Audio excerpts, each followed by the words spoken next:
5 mois après son inauguration officielle, le Palais des Verts est une fois de plus au centre des attentions. Cette fois, voici la raison principale. Le nom du chef de l'État, Paul Biya, gravé sur une stèle implantée dans la grande cour de l'édifice. Ici, la cérémonie de baptême est assez symbolique, raison pour laquelle elle rassemble le gratin politique, économique, culturel, bref, toutes les couches sociales. Le chef de l'État, qui est à l'honneur, est représenté par le chef du gouvernement. Joseph Dion-Ngouté a été commis pour transmettre aux parlementaires le message du président de la République à cette occasion. L'Assemblée nationale est au cœur de la démocratie républicaine. Aussi convient-il de relever que son principal local a souvent été qualifié de palais de verre, sans doute dans le but de faire référence à la transparence au-delà de l'aspect physique de l'immeuble.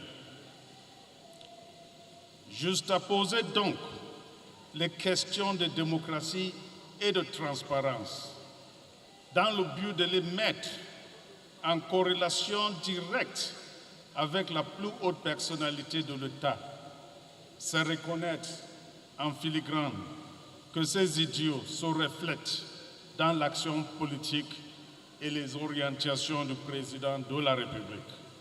Au nom de l'Assemblée nationale, le président de l'Auguste Chambre s'en réjouit. Il est revenu notamment sur les raisons de cette dédicace adressée au chef de l'État, mais aussi le but visé à long terme.